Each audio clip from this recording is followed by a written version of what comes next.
आमे कौन पाउलंक परी दृढ़तार सहित कहिपरिबा जे आम सेवा कार्य शारीरिक इच्छा अनुसार न करी आमे प्रभुंक इच्छा अनुसार करूछु।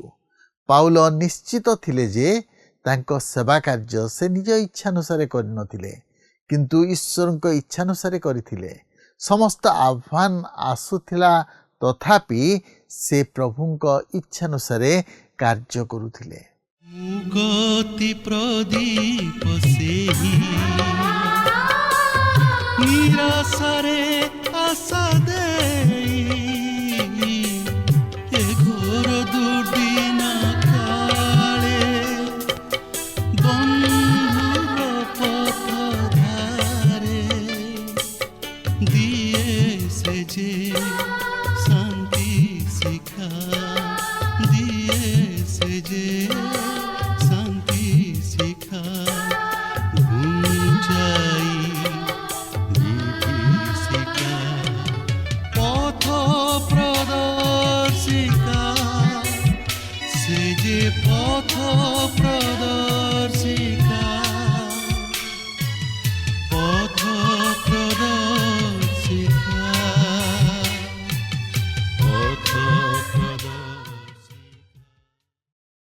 प्रिय दर्शक बंधु नमस्कार। प्रभु जीशुंक मधुर नाम रे आपन को आज पथ प्रदर्शिका कार्यक्रम को स्वागत करुअछि। पुणी थरे ई कार्यक्रम मध्य देई आपन को सहित साक्षात करिवार सुजोग पाइथिबारु हृदयरु प्रभु को धन्यवाद दिए। प्रभु आपन को बहुल भावे आशीर्वाद करंतु। यह मो प्रार्थना जे ईश्वर को वाक्य आपन को जीवन में महान कार्य साधन करू जेपरि आपन ए जगत रे ज्योति स्वरूप हेबे और अन्य मान निकट रे ज्योति प्रकाश करि परिबे। आपन को अनुभूति आमको निश्चय जणाइबे। आमे आपन को फोन कॉल रा अपेक्षा रे अछु। आमे जेतेबेले द्वितीय करंथी 10 पर्व को आसु पाउल कहउछंती मु ख्रीष्टन को पाई अछि ओ ख्रीष्टन को कोमल और मृदु भाव को नै तुम मान को अनुरोध करू अछि। काहे पाउल ए कथा कहउछंती ख्रीष्ट सर्वशक्तिमान हेले मध्य राजा मान को राजा हेले मध्य से आपना को नम्र कले। पाउल करंथी मंडलीर विश्वासी मानकू जेतेबेले से कहउछंती से कहंती जे तुम माने ठीक से प्रकार आपना को नम्र कर। आमे शक्तियुक्त होई पारू किंतु ईश्वर को नियंत्रण रे अछु। आत्मिक युद्ध विषय से कहउछंती जदिओ शारीरिक भावे आमे जीवन यापन करूछु किंतु आम युद्ध शारीरिक नुहे किंतु आत्मिक। आमको प्रस्तुत होबाक हबो। यह केवल प्रभु जीशुंक ठारे संपूर्ण विश्वास करने द्वारा संभवपर। करंथी मंडलीर विश्वासी मान चिंताधारा भिन्न प्रकार थिला। पाउल अति गुरुत्व शिक्षा देइथिबा आमे लक्ष्य करूछु। जेपरि समाने निज निजको नम्र करिवे ईश्वरଙ୍କ निकटरे निजको समर्पण करिवे। प्रेरित पाउल करंथीर समालोचक मानक विरुद्ध रे तांकर कर्तृत्व बा सेवा को उपस्थापन करूछंती। जो माने तांको पत्र गुडी को प्रशंसा करिवा सत्वे तांको उपस्थिति एवं तांको शक्ति ऊपर प्रश्न करूथिले। आमे मध्य अनेक समय ताहा ही करिथाउ नुहे कि ईश्वर को सत्यवाक्य ग्रहण करिवा परिवर्ते विभिन्न प्रश्न उठाई थाउ किंतु आमे निजको नम्र करू ओ तांको इच्छा अनुसार जीवन काटू तेबे आमे ईश्वर को शक्ति को आम जीवन रे अनुभव करिबा। तेबे आसंतु ए संपर्क रे अधिक आलोचना करिबा पूर्वरु एक भक्तिमूलक गीत सुनिबा।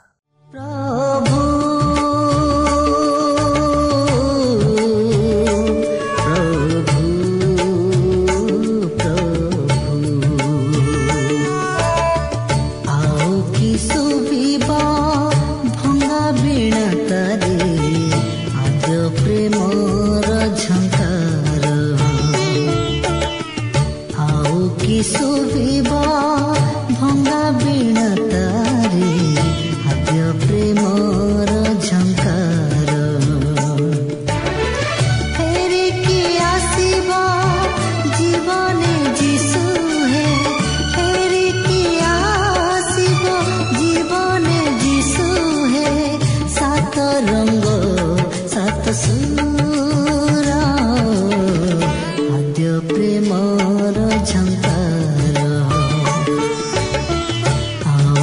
ଶୁଭିବ ଭଙ୍ଗା ବୀଣା ତାରେ ଆଦ୍ୟ ପ୍ରେମର ଝଙ୍କାର।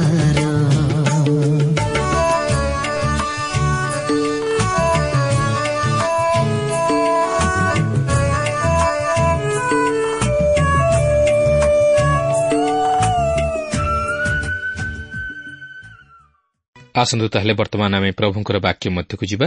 ଆଜି ଆମେ ଦ୍ୱିତୀୟ କରନ୍ଥୀୟ 10 ପର୍ବର 2 ପଦରୁ ଆରମ୍ଭ କରି 18 ପଦ ପର୍ଯ୍ୟନ୍ତ ଅଧ୍ୟୟନ କରିବା ନିମନ୍ତେ ଯିବା।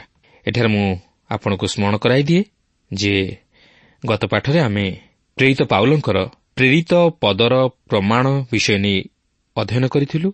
ଆଉ ପ୍ରେରିତ ପାଉଲ କିପରି ପ୍ରଭୁଙ୍କର ଆହ୍ୱାନକ୍ରମେ ତାହାଙ୍କର ସେହି ପ୍ରେରିତ ପଦର ଅଧିକାରୀ ହୋଇପାରିଥିଲେ ଏବଂ ସେ କିପରି ପ୍ରଭୁଙ୍କ ନିମନ୍ତେ ନିଜକୁ ନମ୍ର କରିଥିଲେ ତାହା ଆମେ ଲକ୍ଷ୍ୟ କରିଥିଲୁ। ଆଉ ଆଜି ମଧ୍ୟ ଆମେ ତହିଁର କ୍ରମଶଃ ଅଧ୍ୟୟନ କରି ଆଲୋଚନା କରିବା ନିମନ୍ତେ ଯିବା। ତେବେ 10 ପର୍ବର 2 ପଦରେ ଲେଖା ଅଛି, ହଁ ମୁଁ ପ୍ରାର୍ଥନା କରୁଅଛି ଯେ ଆମ୍ଭେମାନେ ଶାରୀରିକ ଭାବାନୁସାରେ ଆଚରଣ କରୁଅଛୁ ବୋଲି ଯେଉଁମାନେ ମନେ କରନ୍ତି, ଏପରି କାହାରି କାହାରି ବିରୁଦ୍ଧରେ ସାହସ ଦେଖାଇବା ନିମନ୍ତେ ମୁଁ ଯେଉଁ ସଂକଳ୍ପ କରିଅଛି ଉପସ୍ଥିତ ହୋଇ ଯେପରି ମୋତେ ସେହି ପ୍ରକାର ସାହସ ଦେଖାଇବାକୁ ନ ହୁଏ। ପାଉଲ ସେମାନଙ୍କୁ କହନ୍ତି ଯେ ସେମାନେ ଯେପରି ତାହାଙ୍କୁ ଶାରୀରିକ ଭାବାନୁସାରେ ଆଚରଣ କରିବା ନେଇ ଚିନ୍ତା ନ କରନ୍ତି, ଯେହେତୁ ସେ ଜଣେ ତମ୍ବୁ ନିର୍ମାଣକାରୀ ଥିଲେ ଓ ନିଜର ହସ୍ତରେ ପରିଶ୍ରମ କରି ଆପଣାର ଅଭାବ ମୋଚନ କରୁଥିଲେ। କାରଣ ସେମାନେ ପାଉଲଙ୍କୁ ତାହାଙ୍କର ଏହିପରି କାର୍ଯ୍ୟ କରିବା ନେଇ ଜଣେ ସାଧାରଣ ମନୁଷ୍ୟ ଭାବରେ ଗଣନା କରୁଥିଲେ। ମାତ୍ର ପାଉଲ କହନ୍ତି ଯେ ସେମାନଙ୍କ ମଧ୍ୟକୁ ତାହାଙ୍କର ଆଗମନ ଯେପରି ଅଧିକାରର ସହିତ ନ ହୋଇ ମୃଦୁ ଓ କୋମଳ ଭାବଯୁକ୍ତ ହେବାକୁ ପାରେ, ଏଥିନିମନ୍ତେ ସେମାନେ ତାହାଙ୍କୁ ଶାରୀରିକ ଭାବ ଅନୁଯାୟୀ ମନେ ନ କରନ୍ତୁ, ମାତ୍ର ସେମାନେ ତାହାଙ୍କୁ ଖ୍ରୀଷ୍ଟଙ୍କର ପ୍ରେରିତ ବ୍ୟକ୍ତି ଭାବେ ଗ୍ରହଣ କରନ୍ତୁ। ଏହାପରେ 10 ପର୍ବର 3 ପଦରେ ଲେଖା ଅଛି, କାରଣ ଆମ୍ଭେମାନେ ଶରୀରରେ ଥାଇ ଆଚରଣ କରୁଅଛୁ ସତ୍ୟ, କିନ୍ତୁ ଆମ୍ଭେମାନେ ଶାରୀରିକ ଭାବରେ ଯୁଦ୍ଧ କରୁନାହୁଁ। ପାଉଲ ଯେତେବେଳେ କହନ୍ତି କାରଣ ଆମ୍ଭେମାନେ ଶରୀରରେ ଥାଇ ଆଚରଣ କରୁଅଛୁ ସତ୍ୟ, କିନ୍ତୁ ଆମ୍ଭେମାନେ ଶାରୀରିକ ଭାବରେ ଯୁଦ୍ଧ କରୁନାହୁଁ, ସେତେବେଳେ ସେ ଏହି ଶାରୀରିକ ଶବ୍ଦକୁ ମାନସିକ ଅର୍ଥରେ ବ୍ୟବହାର କରନ୍ତି, ଯାହାକି ମନୁଷ୍ୟର ଦୁର୍ବଳତା। ପାଉଲ କହନ୍ତି ଯେ ସେ ଶରୀରରେ ଥାଇ ଆଚରଣ କରନ୍ତି, କିନ୍ତୁ ମୁଁ ଭାବେ ନାହିଁ ଯେ ପାଉଲ ଶାରୀରିକ ଶକ୍ତିରେ ସେହି କରିନ୍ଥକୁ ଆସିଥିଲେ। ସେହି ଯୁଦ୍ଧ ଥିଲା ଆତ୍ମିକ ଯୁଦ୍ଧ, ମାତ୍ର ଶାରୀରିକ ନୁହେଁ। ଏଫିସିଓମାନଙ୍କ ନିକଟକୁ ସେ ତାହାଙ୍କର ପତ୍ରରେ ଏହିପରି ଉଲ୍ଲେଖ କରନ୍ତି, ଯାହାକି ଏଫିସିଓ 6 ପର୍ବର 12 ପଦରେ ଲେଖା ଅଛି, କାରଣ ଆମ୍ଭମାନଙ୍କ ଯୁଦ୍ଧ ମର୍ତ୍ତ୍ୟ ବିରୁଦ୍ଧରେ ନୁହେଁ, କିନ୍ତୁ ଆଧିପତ୍ୟ ବିରୁଦ୍ଧରେ, କର୍ତ୍ତାପଣ ବିରୁଦ୍ଧରେ, ଏହି ଅନ୍ଧକାରର ଜଗତପତିମାନଙ୍କ ବିରୁଦ୍ଧରେ, ପୁଣି ଆକାଶମଣ୍ଡଳର ଦୁଷ୍ଟାତ୍ମାମାନଙ୍କ ବିରୁଦ୍ଧରେ। ତେଣୁ ପାଉଲ ଏଠାରେ ଶାରୀରିକ ଯୁଦ୍ଧ ବିଷୟ ନେଇ ପ୍ରକାଶ କରନ୍ତି ନାହିଁ, ମାତ୍ର ଆତ୍ମିକ ଯୁଦ୍ଧ ବିଷୟ ନେଇ, ଯେଉଁ ଯୁଦ୍ଧରେ କି ମନୁଷ୍ୟ ଶାରୀରିକ ଶକ୍ତି ଦ୍ୱାରା ନୁହେଁ, ମାତ୍ର ଆତ୍ମିକ ଶକ୍ତି ଦ୍ୱାରା, ଅର୍ଥାତ୍ ଆତ୍ମିକ ଅସ୍ତ୍ରଶସ୍ତ୍ର ଦ୍ୱାରା ବିଜୟୀ ହୋଇପାରିବ। ଆଉ ସେହି ଅସ୍ତ୍ରଶସ୍ତ୍ର ସବୁ କ'ଣ, ତାହା ଆମେ ଏଫିସିଓ 6 ପର୍ବର 14 ପଦରୁ 18 ପଦ ମଧ୍ୟରେ ଲକ୍ଷ୍ୟ କଲେ ଜାଣିବାକୁ ପାରିବା। ଦେଖନ୍ତୁ, ସେଠାରେ ଏହିପରି ଲେଖା ଅଛି, ଅତଏବ ସତ୍ୟରୂପ କଟିବନ୍ଧନୀରେ କଟି ବାନ୍ଧି ଧାର୍ମିକତା ରୂପ ଉରସ୍ତାଣ ପରିଧାନ କର, ଶାନ୍ତିଦାୟକ ସୁସମାଚାର ନିମନ୍ତେ ସୁସଜ୍ଜତା ରୂପ ପାଦୁକା ପାଦରେ ପିନ୍ଧି ଅଟଳ ହୋଇଥାଅ। ସେଥି ସଙ୍ଗେ ସଙ୍ଗେ ଯଦ୍ୱାରା ପାପାତ୍ମାର ଅଗ୍ନିବାଣ ସବୁ ନିର୍ବାଣ କରିବାକୁ ସମର୍ଥ ହୁଅ, ସେହି ବିଶ୍ୱାସ ରୂପ ଢାଲ ଧର, ପୁଣି ପରିତ୍ରାଣ ରୂପ ଶିରସ୍ଥାନ ପରିଧାନ କର ଓ ଆତ୍ମାଙ୍କ ଖଡ୍ଗ ଅର୍ଥାତ୍ ଈଶ୍ୱରଙ୍କ ବାକ୍ୟ ଧାରଣ କର। ସର୍ବପ୍ରକାର ପ୍ରାର୍ଥନା ଓ ନିବେଦନରେ ସର୍ବଦା ଆତ୍ମାଙ୍କ ସାହାଯ୍ୟରେ ପ୍ରାର୍ଥନା କର। ପୁଣି ସମସ୍ତ ସାଧୁଙ୍କ ନିମନ୍ତେ ଏକାନ୍ତ ଉଦ୍ୟମ ଓ ନିବେଦନ କରିବାରେ ଜାଗି ରହି ପ୍ରାର୍ଥନା କର। ତେଣୁ ଜଣେ ଖ୍ରୀଷ୍ଟ ବିଶ୍ୱାସୀକୁ ଶାରୀରିକ ଭାବେ ଯୁଦ୍ଧ କରିବାକୁ ପଡ଼େ ନାହିଁ, ମାତ୍ର ଆତ୍ମିକ ଭାବେ, କାରଣ ତାହାର ଯୁଦ୍ଧ ରକ୍ତମାଂସର ଯୁଦ୍ଧ ନୁହେଁ, ମାତ୍ର ଆତ୍ମିକ। 10 ପର୍ବର 4 ପଦରେ ଲେଖା ଅଛି, ଯେଣୁ ଆମ୍ଭମାନଙ୍କ ଯୁଦ୍ଧର ଅସ୍ତ୍ରଶସ୍ତ୍ର ଶାରୀରିକ ନୁହେଁ, ମାତ୍ର ଦୃଢ଼ ଗଡ଼ ଭୂମିସାତ କରିବା ନିମନ୍ତେ ଈଶ୍ୱରଙ୍କ ଦୃଷ୍ଟିରେ ସେହିସବୁ ଶକ୍ତିଯୁକ୍ତ ଅଟେ। ପାଉଲଠାରେ ସେହି ଆତ୍ମିକ ଅସ୍ତ୍ରଶସ୍ତ୍ର ବିଷୟ ନେଇ ଉଲ୍ଲେଖ କରନ୍ତି, କାରଣ ଆତ୍ମିକ ଯୁଦ୍ଧର ଅର୍ଥ ହେଉଛି ଯେ ଆମମାନଙ୍କର ଆତ୍ମିକ ଶତ୍ରୁ ଅଛି ଓ ଏକ ଆତ୍ମିକ ଶତ୍ରୁକୁ ଜୟ କରିବାକୁ ହେଲେ ଆତ୍ମିକ ଅସ୍ତ୍ରଶସ୍ତ୍ରର ମଧ୍ୟ ଆବଶ୍ୟକତା ରହିଅଛି। ଏଠାରେ କୁହାଯାଏ ଯେ ଆମମାନଙ୍କର କେତେକ ଅସ୍ତ୍ରଶସ୍ତ୍ର ଅଛି ଓ ତାହା ଅତି ଶକ୍ତିଯୁକ୍ତ ଓ ଫଳପ୍ରଦ। ଆମେ କ'ଣ ସେହି ସମସ୍ତ ଅସ୍ତ୍ରଶସ୍ତ୍ରକୁ ଜାଣିବା ନିମନ୍ତେ ଓ ତାହାକୁ ବ୍ୟବହାର କରିବା ନିମନ୍ତେ ସମର୍ଥ ହୋଇପାରିଛୁ କି?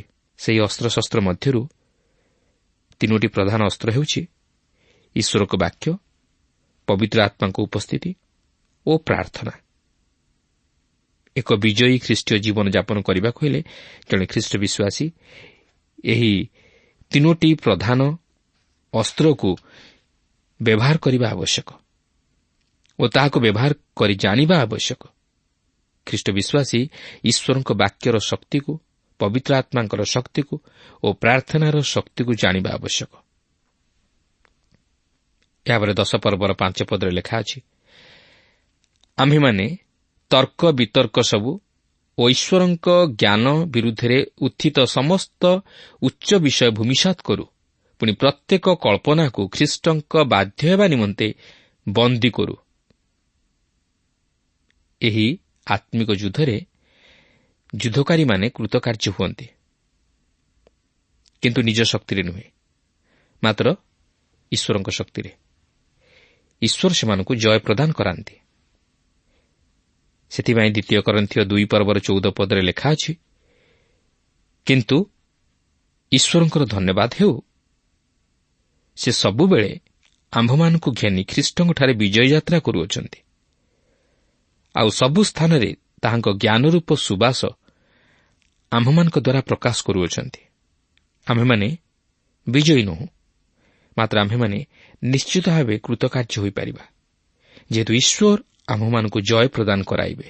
10 ପର୍ବର 6 ଓ 7 ପଦରେ ଲେଖା ଅଛି, ଆଉ ଯେତେବେଳେ ତୁମ୍ଭେମାନେ ସମ୍ପୂର୍ଣ୍ଣ ରୂପେ ବାଧ୍ୟ ହେବ, ସେତେବେଳେ ସମସ୍ତ ଅବାଧ୍ୟତାର ପ୍ରତିକାର କରିବା ନିମନ୍ତେ ଆମ୍ଭେମାନେ ପ୍ରସ୍ତୁତ ଅଛୁ। ତୁମ୍ଭେମାନେ ବାହ୍ୟ ବିଷୟ ସବୁ ଦେଖୁଅଛ। ଯଦି କେହି ଆପଣାକୁ ଖ୍ରୀଷ୍ଟଙ୍କର ବୋଲି ବିଶ୍ୱାସ କରେ, ତେବେ ସେ ଯେପରି ଖ୍ରୀଷ୍ଟଙ୍କର, ଆମ୍ଭେମାନେ ମଧ୍ୟ ଯେ ସେହିପରି ଖ୍ରୀଷ୍ଟଙ୍କର, ଏହା ସେ ପୁଣି ଆପେ ବିବେଚନା କରୁ। ଦେଖନ୍ତୁ, ସେହି ପ୍ରତିବନ୍ଧକ ଉପୁଜାଉଥିବା ଲୋକମାନଙ୍କୁ କହିବାକୁ ଯାଇ ପାଉଲ କହନ୍ତି, ଯଦି କେହି ଆପଣାକୁ ଖ୍ରୀଷ୍ଟଙ୍କର ବୋଲି ବିଶ୍ୱାସ କରେ, ତେବେ ସେ ଯେପରି ଖ୍ରୀଷ୍ଟଙ୍କର, ଆମ୍ଭେମାନେ ମଧ୍ୟ ସେହିପରି ଖ୍ରୀଷ୍ଟଙ୍କର। ଅର୍ଥାତ୍ ଜଣେ ଯେପରି ନିଜକୁ ଖ୍ରୀଷ୍ଟଙ୍କର ବୋଲି ବିଚାର କରେ, ସେ ମଧ୍ୟ ସେହିପରି ଅନ୍ୟକୁ ଖ୍ରୀଷ୍ଟଙ୍କର ବୋଲି ବିଚାର କରୁ ବା ବିବେଚନା କରୁ। ତାହେଲେ ସେ ଅନ୍ୟ ଖ୍ରୀଷ୍ଟ ବିଶ୍ୱାସୀ ଜୀବନରୁ ବାସ୍ତବ ଆତ୍ମିକ ବିଷୟ ସବୁକୁ ଜାଣିପାରିବ। ଏହାପରେ 10 ପର୍ବର 8 ପଦରୁ 11 ପଦ ମଧ୍ୟରେ ଲେଖା ଅଛି, କାରଣ ଆମ୍ଭମାନଙ୍କ ଅଧିକାର ସମ୍ବନ୍ଧରେ ମୁଁ କିଛି ଅଧିକ ଦର୍ପ କଲେ ସୁଦ୍ଧା ଲଜ୍ଜା ପାଇବି ନାହିଁ। ତୁମମାନଙ୍କୁ ଭୂମିସାତ୍ କରିବା ନିମନ୍ତେ ପ୍ରଭୁ ଆମ୍ଭମାନଙ୍କୁ ଏହି ଅଧିକାର ନ ଦେଇ ତୁମମାନଙ୍କର ଗଠନ ନିମନ୍ତେ ଦେଇଅଛନ୍ତି। ମୋର ପତ୍ରଗୁଡ଼ିକ ଦ୍ୱାରା ମୁଁ ତୁମମାନଙ୍କୁ ଭୟ ମାତ୍ର ଦେଖାଇଅଛି ବୋଲି ବୋଧ ନ ହେଉ। କାରଣ ସେମାନେ କହନ୍ତି, ତାହାର ପତ୍ର ସବୁ ଗୁରୁଭାବପୂର୍ଣ୍ଣ ଓ ଶକ୍ତିଯୁକ୍ତ, ମାତ୍ର ସାକ୍ଷାତରେ ତାହାର ଶରୀର ଦୁର୍ବଳ ଓ ତାହାର ବାକ୍ୟ ତୁଚ୍ଛନୀୟ। ଆମ୍ଭେମାନେ ଅନୁପସ୍ଥିତ ଥିବା ସମୟରେ ପତ୍ର ଦ୍ୱାରା ବାକ୍ୟରେ ଯେପରି, ଉପସ୍ଥିତ ଥିବା ସମୟରେ କାର୍ଯ୍ୟରେ ମଧ୍ୟ ଯେ ସେହିପରି, ଏହା ଏହିପରି ଲୋକେ ବୁଝନ୍ତୁ। ପାଉଲ ଚାହାନ୍ତି ନାହିଁ ତାହାଙ୍କର ସେହି ପତ୍ରଗୁଡ଼ିକ ଅନ୍ୟମାନଙ୍କ ପ୍ରତି ଭୟଗ୍ରସ୍ତଜନକ ହେଉ ବା ଅତି ସାହସିକତାର ପରିଚୟ ଦେଉ ଓ ଏହାପରେ ସେ ନିଜେ ସେମାନଙ୍କ ମଧ୍ୟରେ ଦୁର୍ବଳ ରୂପେ ବିବେଚିତ ହୁଅନ୍ତୁ। କିନ୍ତୁ ମୁଁ ବିଶ୍ୱାସ କରେ, ଏହା ଆମ୍ଭମାନଙ୍କୁ ଦର୍ଶାଏ ଯେ ପାଉଲ ଏପରି ଜଣେ ଆକର୍ଷଣୀୟ ବ୍ୟକ୍ତି ନ ଥିଲେ ଯାହାକି ଜଣେ ତାହାଙ୍କୁ ସେହିପରି ନାମିତ କରିବ। ଯେତେବେଳେ ଲୋକମାନେ ପାଉଲଙ୍କ ବିଷୟରେ ଶୁଣିଲେ, ସେତେବେଳେ ସେମାନଙ୍କୁ ଏହା ସ୍ପଷ୍ଟ ଜଣାଥିଲା ଯେ ସେ ସେମାନଙ୍କ ନିକଟରେ ନିଜର ଶାରୀରିକ ଶକ୍ତି ବଳରେ କିମ୍ବା ନିଜର ବକ୍ତୃତା ବଳରେ ବା ନିଜର ବ୍ୟକ୍ତିଗତ ଚତୁରତାର ସହିତ କୌଣସି ବିଷୟ ପ୍ରଚାର କରିନଥିଲେ। ମୁଁ ଭାବୁଛି ଯେ ସେ ନିଶ୍ଚିତ ଭାବେ ଜଣେ ଦୁର୍ବଳ ବ୍ୟକ୍ତି ପରି ଦେଖାଯାଇଥିବେ ଯେପରିକି ବିଚାରକର୍ତ୍ତାମାନଙ୍କ ସମୟରେ ସାମସନ୍ ସହିତ ଘଟିଥିଲା। କାରଣ ଏହା ସ୍ପଷ୍ଟ ଜଣାଯାଏ ଯେ ତାହାଙ୍କର ଶକ୍ତି ତାହାଙ୍କ ନିଜଠାରେ ନଥିଲା, ମାତ୍ର ଏହା ଈଶ୍ୱରଙ୍କ ଆତ୍ମାଙ୍କଠାରୁ ଆସିଥିଲା। ମାତ୍ର ତଥାପି ପାଉଲ କହନ୍ତି, ଯଦି ବା ମୁଁ ଦର୍ପ କରେ ତାହେଲେ ତାହା ମୋ ପ୍ରତି ଲଜ୍ଜାର ବିଷୟ ହେବ ନାହିଁ, କାରଣ ଏହା ପ୍ରଭୁଙ୍କର ଗୌରବ ନିମନ୍ତେ। ଯେହେତୁ ପ୍ରଭୁ ଏହା ତୁମମାନଙ୍କର ଗଠନ ନିମନ୍ତେ ଆମ୍ଭମାନଙ୍କୁ ଏହି ଅଧିକାର ପ୍ରଦାନ କରିଅଛନ୍ତି, ମାତ୍ର ତୁମମାନଙ୍କର ପତନ ନିମନ୍ତେ ନୁହେଁ। ପାଉଲ ପ୍ରେରିତ ପଦର ଅଧିକାରୀ ହୋଇଥିଲେ। ଏହା ସେମାନଙ୍କର ବିନାଶର ନିମନ୍ତେ ନୁହେଁ, ମାତ୍ର ସେମାନଙ୍କୁ ସଂଶୋଧିତ କରିବା ନିମନ୍ତେ, ଆଉ ତାହା ହେଉଛି ସେମାନଙ୍କୁ ବିଶ୍ୱାସରେ ଗଢ଼ି ତୋଳିବା ନିମନ୍ତେ। 12 ପଦରେ ଲେଖା ଅଛି, କାରଣ ଯେଉଁମାନେ ଆତ୍ମପ୍ରଶଂସା କରନ୍ତି ସେମାନଙ୍କ ମଧ୍ୟରୁ କାହାରି କାହାରି ସାଙ୍ଗରେ ଆପଣା ଆପଣାକୁ ଗଣନା ବା ତୁଳନା କରିବାକୁ ଆମ୍ଭେମାନେ ସାହସ କରୁନାହୁଁ, କିନ୍ତୁ ସେମାନେ ନିଜେ ନିଜେ ଆପଣା ଆପଣାମାନଙ୍କ ଦ୍ୱାରା ଆପଣା ଆପଣାର ପରିମାଣ ଓ ଆପଣା ଆପଣା ସହିତ ଆପଣା ଆପଣାର ତୁଳନା କରି ନିର୍ବୋଧତା ପ୍ରକାଶ କରନ୍ତି। ପାଉଲ କେବଳ ବାକ୍ୟରେ ନୁହେଁ, ମାତ୍ର କାର୍ଯ୍ୟରେ ମଧ୍ୟ ବାସ୍ତବ ପ୍ରେରିତ ପଦର ଭାର ବହନ କରିଥିଲେ। ସେ ନିଜକୁ ଅନ୍ୟ କାହାରି ସହିତ ତୁଳନା କରି ଅନ୍ୟଠାରୁ ନିଜକୁ ଧାର୍ମିକ ବୋଲି ବିଚାର କରିବାକୁ ସାହସ କରିନଥିଲେ। କିନ୍ତୁ ଦୁଃଖର ବିଷୟ, ବର୍ତ୍ତମାନର ଖ୍ରୀଷ୍ଟ ବିଶ୍ୱାସୀ ମଣ୍ଡଳୀରେ ଅନେକ ଏହିପରି ଆପଣା ଆପଣାକୁ ଆପଣାମାନଙ୍କ ମଧ୍ୟରେ ଥିବା ବିଶ୍ୱାସୀମାନଙ୍କ ସହିତ ତୁଳନା କରି ନିଜକୁ ଧାର୍ମିକ ବୋଲି ବିଚାର କରନ୍ତି। ସେମାନେ ନିଜକୁ ଅତି ସୁନ୍ଦର, ସ୍ୱତନ୍ତ୍ର ଓ ଆତ୍ମିକ ଖ୍ରୀଷ୍ଟ ବିଶ୍ୱାସୀ ବୋଲି ଭାବନ୍ତି, କାରଣ ସେମାନେ ସେମାନଙ୍କ ଦଳରେ ଥିବା ଖ୍ରୀଷ୍ଟ ବିଶ୍ୱାସୀମାନଙ୍କ ସହିତ ନିଜକୁ ତୁଳନା କରନ୍ତି। କିନ୍ତୁ ସେପରି ନିଜକୁ ଅନ୍ୟମାନଙ୍କ ସହିତ ତୁଳନା କରିବା ଉଚିତ ନୁହେଁ। ମାତ୍ର ଯେଉଁମାନେ ବାସ୍ତବରେ ଏକ ଖ୍ରୀଷ୍ଟୀୟ ଜୀବନଯାପନ କରିବା ନିମନ୍ତେ ଆହ୍ୱାନ ଦିଅନ୍ତି ଓ ଆଦର୍ଶ ଖ୍ରୀଷ୍ଟୀୟ ଜୀବନଯାପନ କରନ୍ତି ଓ ଏକ ଉଚ୍ଚତର ଆତ୍ମିକ ଜୀବନଯାପନ କରନ୍ତି, ସେମାନଙ୍କ ସହିତ ନିଜକୁ ତୁଳନା କରି ସେମାନଙ୍କ ପରି ଜୀବନଯାପନ କରିବାକୁ ଚେଷ୍ଟା କରିବା ଉଚିତ। ତାହା ନହେଲେ ଆମେ ନିଜର ଆତ୍ମିକ ଜୀବନର ମାପକାଠିକୁ ସଠିକ୍ ଭାବେ ନିର୍ଦ୍ଧାରଣ କରିପାରିବା ନାହିଁ। ଆମେ କେବଳ ଆମ୍ଭମାନଙ୍କ ଦଳରେ ବା ଚତୁଃପାର୍ଶ୍ୱରେ ଥିବା ଦୁର୍ବଳ ଖ୍ରୀଷ୍ଟ ବିଶ୍ୱାସୀମାନଙ୍କର ଜୀବନ ସହିତ ନିଜର ଜୀବନକୁ ତୁଳନା କରି ଆତ୍ମସନ୍ତୋଷ ଲାଭ କରିବା ବା ଆତ୍ମଧାର୍ମିକତାର ମନୋଭାବକୁ ଉଦ୍ରେକ କରିବା ଠିକ୍ ନୁହେଁ। କାରଣ ଆମେ ପ୍ରତ୍ୟେକ ସେହି ଗୋଟିଏ ଦଳର ଅନ୍ତର୍ଭୁକ୍ତ। ଯେହେତୁ ଆମେ ପ୍ରତ୍ୟେକ କେବଳ ନିଜ ନିଜ ଦଳର ଲୋକମାନଙ୍କର ଜୀବନ ପ୍ରତି ଦୃଷ୍ଟି କରୁ, କିନ୍ତୁ ଅନ୍ୟ ଖ୍ରୀଷ୍ଟ ବିଶ୍ୱାସୀମାନଙ୍କର ଜୀବନକୁ ଲକ୍ଷ୍ୟ କରୁନା, ଯେଉଁମାନେ କି ଆତ୍ମିକ ଜୀବନରେ ଆମ୍ଭମାନଙ୍କ ଅପେକ୍ଷା ଅତି ବଳିଷ୍ଠ ଓ ଦୃଢ଼ ତଥା ସବଳ। ତେଣୁକରି ଆମମାନଙ୍କର ଆତ୍ମିକ ଜୀବନର ଅଭିବୃଦ୍ଧି ଘଟେ ନାହିଁ। ଆଜି ଅନେକ ଲୋକ ଅଛନ୍ତି ଯେଉଁମାନେ କି ନିଜର ଚତୁଃପାର୍ଶ୍ୱରେ ଥିବା ଲୋକମାନଙ୍କୁ ଦେଖି ବା ନିଜର ସହ ବିଶ୍ୱାସୀମାନଙ୍କୁ ଦେଖି ନିଜର ଜୀବନକୁ ତୁଳନା କରନ୍ତି ଆଉ ତହିଁରେ ଆତ୍ମସନ୍ତୋଷ ପ୍ରକାଶ କରନ୍ତି, କାରଣ ସେମାନେ ସେମାନଙ୍କଠାରୁ ଆତ୍ମିକ ଜୀବନରେ ବଳିଷ୍ଠ ବୋଲି ବିଚାର କରନ୍ତି। ସେମାନେ ସେମାନଙ୍କଠାରୁ ଆତ୍ମିକ ଜୀବନରେ ବୃଦ୍ଧିଲାଭ କରୁଅଛନ୍ତି ବୋଲି ଭାବନ୍ତି। ଆତ୍ମିକ ଜୀବନରେ ଏକ ଉଚ୍ଚତର ସୋପାନରେ ପହଞ୍ଚି ପାରିଛନ୍ତି ବୋଲି ଭାବନ୍ତି ଏବଂ ନିଜକୁ ଅତି ଧାର୍ମିକ ବୋଲି ବିଚାର କରନ୍ତି। କିନ୍ତୁ ସେପରି ଭାବିବା ମଧ୍ୟ ଠିକ୍ ନୁହେଁ। ଆମେ ସଦାବେଳେ ଦେଖିବା ଉଚିତ ଯିଏକି ଆମମାନଙ୍କ ଅପେକ୍ଷା ଆତ୍ମିକ ଜୀବନରେ ଆମମାନଙ୍କଠାରୁ ଆହୁରି ଅଧିକ ଉଚ୍ଚତର ସୋପାନକୁ ଯାଇପାରିଛନ୍ତି। କିନ୍ତୁ ଆମେ ସଦାସର୍ବଦା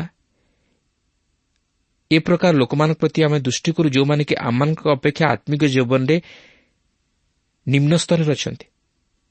ଆଉ ସେମାନଙ୍କ ଜୀବନ ସହିତ ଆମେ ଆମର ଜୀବନକୁ ତୁଳନା କରି ଆମେ ସେମାନଙ୍କଠାରୁ ଆହୁରି ଆତ୍ମିକ ଜୀବନରେ ତଳସ୍ତରକୁ ଚାଲିଯାଉ। ଆମମାନଙ୍କର ଆତ୍ମିକ ଜୀବନର ଅଭିବୃଦ୍ଧି ଘଟେ ନା, ଯେହେତୁ ଆମେ ତହିଁରେ ଆତ୍ମସନ୍ତୋଷ ଲାଭ କରୁ।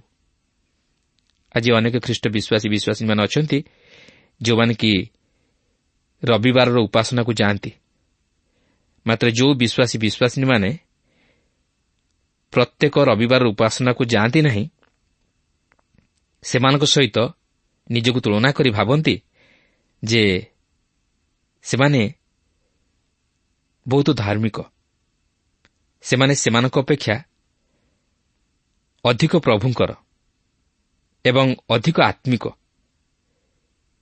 କିନ୍ତୁ ତାହା ଠିକ୍ ନୁହେଁ। ଆମମାନେ କେବଳ ରବିବାର ଉପାସନାକୁ ଯାଇକି ଯୋଗ ଦେଇଦେଲେ ଯଥେଷ୍ଟ ନୁହେଁ, କିନ୍ତୁ ଆମେମାନେ ସଦାସର୍ବଦା ଚେଷ୍ଟା କରିବା ଉଚିତ ଯେପରି ଆମମାନେ ପ୍ରଭୁଙ୍କ ସହିତ ଯେପରି ଆମେ ଜୀବନଯାପନ କରିପାରିବା, ପ୍ରଭୁଙ୍କର ସାନ୍ନିଧ୍ୟକୁ ଉପଲବ୍ଧି କରିପାରିବା, ପ୍ରଭୁଙ୍କର ଆହ୍ୱାନକୁ ସଫଳ କରିବା, ପ୍ରଭୁଙ୍କ ବିଷୟରେ ଉଦ୍ଯୋଗୀ ହେବା ଏବଂ ନିଜର ବ୍ୟକ୍ତିଗତ ଜୀବନରେ ସଦାସର୍ବଦା ପ୍ରଭୁଙ୍କ ସହିତ ଏକ ସୁସମ୍ପର୍କ ସ୍ଥାପନ କରିବା। ଅନେକ ଅଛନ୍ତି ସପ୍ତାହ ମଧ୍ୟରେ 6 ଦିନ ନିଜର ମନ ଇଚ୍ଛା ସ୍ୱେଚ୍ଛାଚାରିତାରେ କାର୍ଯ୍ୟ କରନ୍ତି, ଯେତେ ପାରନ୍ତି ପାପ କରନ୍ତି, ଯେତେ ପାରନ୍ତି ଅନ୍ୟାୟ କରନ୍ତି, ଅଧର୍ମ କରନ୍ତି, ମାତ୍ର ରବିବାର ଦିନ ଆଜି ପରା ରବିବାର, ଆଜି ବିଶ୍ରାମବାର, ଆଜି ପ୍ରଭୁଙ୍କର ପବିତ୍ର ଦିନ, ଆଉ ଏହି ଦିନକୁ ପବିତ୍ର ଭାବେ ପାଳନ କରିବା ଉଚିତ।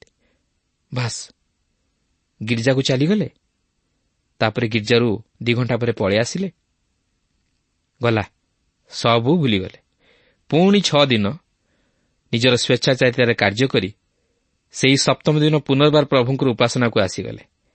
ଆଉ ସେଥିରେ ଅନ୍ୟମାନଙ୍କ ସହିତ ନିଜର ଜୀବନକୁ ତୁଳନା କରି, ଯେଉଁମାନେ ଉପାସନାକୁ ଆସୁନାହାନ୍ତି, ରବିବାର ଉପାସନାକୁ ଆସୁନାହାନ୍ତି, ସେମାନଙ୍କ ସହିତ ତୁଳନା କରି ନିଜକୁ ଅତି ଧାର୍ମିକ ବୋଲି ବିବେଚନା କରନ୍ତି। ତାଦ୍ୱାରା କେବେ ଆତ୍ମିକ ଜୀବନରେ ସେମାନେ ବଢ଼ିପାରିବେ? କେବେ ନୁହେଁ। ଆମମାନେ ସଦାସର୍ବଦା ନିଜର ଜୀବନକୁ ସମୀକ୍ଷା କରିବା ଉଚିତ ଏବଂ ଆମମାନେ ଯେ ଆତ୍ମିକ ଜୀବନରେ ଦୁର୍ବଳ ଅବସ୍ଥାରେ ଅଛୁ, ତାହା ମଧ୍ୟ ଆମମାନେ ଜାଣି ରଖିବା ଉଚିତ ଏବଂ ଆମମାନେ ସଦାସର୍ବଦା ଆତ୍ମିକ ଜୀବନରେ ଯେପରି ବଢ଼ିପାରିବା, ସବଳ ହୋଇପାରିବା, ସେଥିପାଇଁ ଚେଷ୍ଟା କରିବା ଉଚିତ। କିନ୍ତୁ ଆମେ ଯେତିକିରେ ଅଛୁ ସେତିକିରେ ସନ୍ତୁଷ୍ଟ ହୋଇ ରହିଗଲେ ଯଥେଷ୍ଟ ନୁହେଁ। କେବଳ ରବିବାର ଦିନ ଉପାସନାରେ ଯୋଗଦେଇ ପ୍ରଭୁଙ୍କର ଧନ୍ୟବାଦ କରିଦେଲେ ଯଥେଷ୍ଟ ନୁହେଁ। ପ୍ରଭୁ ଆମମାନଙ୍କୁ ଯେଉଁ ଆହ୍ୱାନରେ ଆହୁତ କରିଅଛନ୍ତି, ସେହି ଆହ୍ୱାନର ଯୋଗ୍ୟ ଆଚରଣ ମଧ୍ୟ ଆମମାନେ କରିବା ଉଚିତ। ପ୍ରଭୁଙ୍କଠାରେ ଆମମାନେ ବିଶ୍ୱସ୍ତ ରହିବା ଉଚିତ।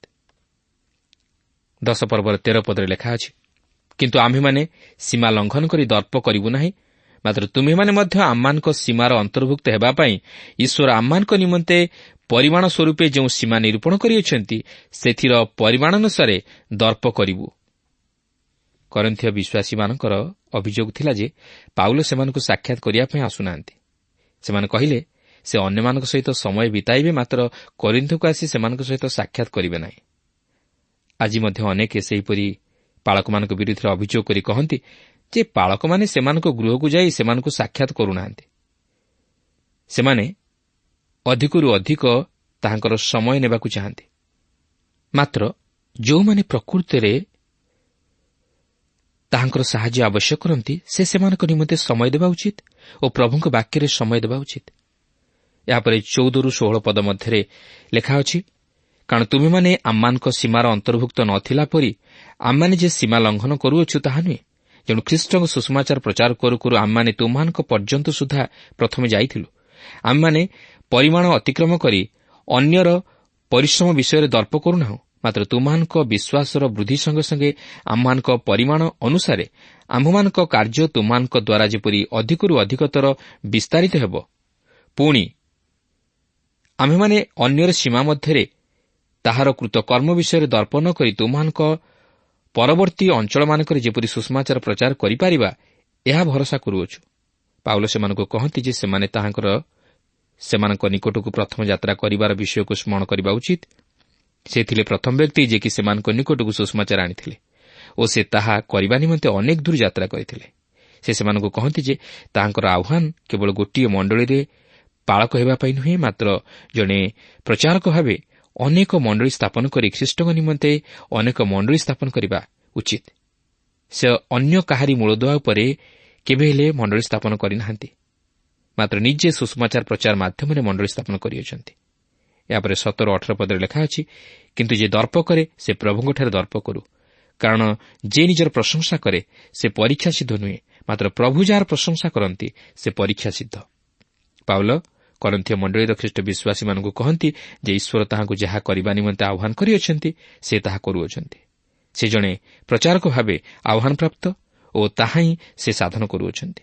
ସେ ପ୍ରଭୁଙ୍କଠାରେ ଦର୍ପ କରୁଅଛନ୍ତି, ଯେହେତୁ ପ୍ରଭୁ ତାହାଙ୍କୁ ଏହି ପ୍ରେରିତ ପଦର ଅଧିକାରୀ କରାଇଅଛନ୍ତି ଓ ତାହାଙ୍କ ହସ୍ତଦ୍ୱାରା ମହାନ କାର୍ଯ୍ୟ ସାଧନ କରୁଅଛନ୍ତି। ପ୍ରଭୁ ପ୍ରତ୍ୟେକଙ୍କୁ ଆଶୀର୍ବାଦ କରନ୍ତୁ। ଆମେ ବିଶ୍ୱାସ କରୁ ଯେ ଆଜିର କାର୍ଯ୍ୟକ୍ରମ ଆପଣଙ୍କୁ ନିଶ୍ଚୟ ଭଲ ଲାଗିଥିବ। ଆଜିର ଅଧ୍ୟୟନରେ ପାଉଲ ଗୁରୁତ୍ୱ ଦେଇ କହନ୍ତି ଯେ ତାଙ୍କର ଅସ୍ତ୍ରଶସ୍ତ୍ର ଆଧ୍ୟାତ୍ମିକ ଥିଲା। ସେ ମିଥ୍ୟାର ଶିକ୍ଷା ବା ଦୁର୍ଗଗୁଡ଼ିକୁ ଧ୍ୱଂସ କରିବା ପାଇଁ ସେଗୁଡ଼ିକୁ ବ୍ୟବହାର କରିଥିଲେ। ଶେଷରେ ଖ୍ରୀଷ୍ଟଙ୍କଠାରେ ସାହସ ସହିତ ସେ ରହିବା ପାଇଁ ନିଷ୍ପତ୍ତି ନେଉଛନ୍ତି। ଯେତେବେଳେ ସେ ସେମାନଙ୍କୁ ବ୍ୟକ୍ତିଗତ ଭାବରେ ଭେଟିବେ, ସେ ନିଜକୁ ଅନ୍ୟମାନଙ୍କ ସହିତ ତୁଳନା ନ କରି କେବଳ ପରମେଶ୍ୱରଙ୍କ ମାନଦଣ୍ଡ ଦ୍ୱାରା ନିଜକୁ ମାପିବେ ବୋଲି କହୁଛନ୍ତି। ଆମେ କ'ଣ ପାଉଲଙ୍କ ପରି ଦୃଢ଼ତାର ସହିତ କହିପାରିବା କି ଯେ ଆମେ କ'ଣ ପାଉଲଙ୍କ ପରି ଏକଥା କହିବା ଯେ ଆମେ ଯାହା କରୁଛୁ ଈଶ୍ୱରଙ୍କ ଇଚ୍ଛା ଅନୁସାରେ କରୁଛୁ, କିମ୍ବା ଆମ ଶାରୀରିକ ଇଚ୍ଛା ଅନୁସାରେ ଆମେ କରୁଛୁ? ଅନେକ ସମୟରେ ଆମମାନେ ପ୍ରଭୁଙ୍କ କାର୍ଯ୍ୟ କରୁ ସତ, କିନ୍ତୁ ଆମ ଇଚ୍ଛା ଅନୁସାରେ ଆମେ କରିଥାଉ। ପାଉଲ ନିଶ୍ଚିତ ଥିଲେ ଯେ ତାଙ୍କ କାର୍ଯ୍ୟ, ସେବା କାର୍ଯ୍ୟ ମନୁଷ୍ୟ ଇଚ୍ଛା ଅନୁସାରେ ନଥିଲା, ବରଂ ଈଶ୍ୱରଙ୍କ ଇଚ୍ଛା ଅନୁସାରେ ଥିଲା। ଈଶ୍ୱର ଯାହା ତାଙ୍କ ଜୀବନରୁ ଆଶା କରୁଥିଲେ ସେ ସେହି ପ୍ରକାର କାର୍ଯ୍ୟ କରୁଥିଲେ। ଆଜି ତ ଆମ ସମୟ ଶେଷ ହେଲାଣି। ପରବର୍ତ୍ତୀ କାର୍ଯ୍ୟକ୍ରମରେ ପୁଣି ଆପଣଙ୍କ ସହିତ ସାକ୍ଷାତ ହେବ। ଆପଣଙ୍କଠାରୁ ବିଦାୟ ନେବା ପୂର୍ବରୁ ଆସନ୍ତୁ ପ୍ରାର୍ଥନା କରିବା। ଦୟାଳୁ ପ୍ରେମମୟ ପ୍ରଭୁ, ଆମେ ତୁମର ଧନ୍ୟବାଦ କରୁଅଛୁ। ପ୍ରଭୁ, ତୁମେ ଆମମାନଙ୍କ ପ୍ରାର୍ଥନା ଶୁଣିବା ପରମେଶ୍ୱର। ପ୍ରଭୁ, ତୁମେ କେତେ ଅନୁଗ୍ରହ କରିଛ, ଆଶୀର୍ବାଦ କରିଛ। ଆମମାନଙ୍କୁ ଦିନ ପ୍ରତିଦିନ ତୁମ ବାକ୍ୟ ମଧ୍ୟ ଦେଇ କଥା କହୁଛ। ପ୍ରଭୁ, ବିଶେଷ କରି ଧନ୍ୟବାଦ ଦେଉଅଛୁ, ତୁମେ ପାଉଲଙ୍କ ଜୀବନରୁ ଆମମାନଙ୍କୁ କଥା କହିଲ। ପ୍ରଭୁ, ପାଉଲଙ୍କୁ ଯେଉଁ ସେବା କାର୍ଯ୍ୟ ଦେଇଥିଲ ସେ ତୁମ ଇଚ୍ଛା ଅନୁଯାୟୀ ସମସ୍ତ କାର୍ଯ୍ୟ କରୁଥିଲେ।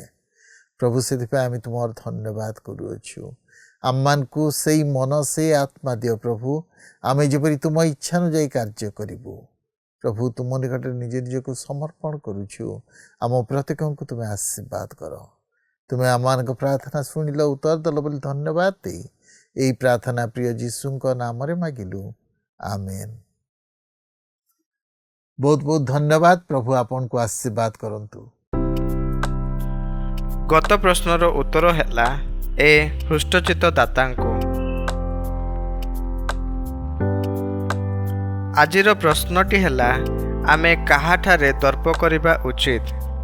ଏ ପ୍ରଭୁ, ବି ଜ୍ଞାନ, ସି ପ୍ରତିଭା, ଡି ଧନ।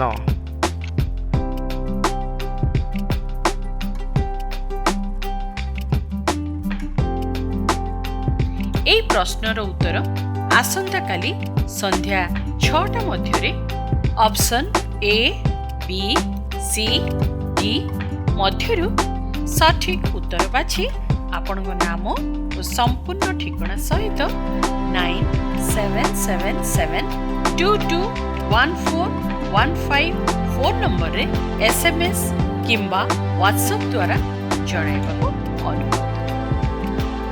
যদি আপনার আম কার্যক্রম ভাল লাগুচি তেবে 0444908126 রে মিসড কল দেই বিজয়ী হয়ে পারিবে। গত সপ্তাহর বিজয় দর্শক বন্ধু হেলে কন্ধমালରୁ ଅର୍ପଣ ନାୟକ ଓ ପରିବାର।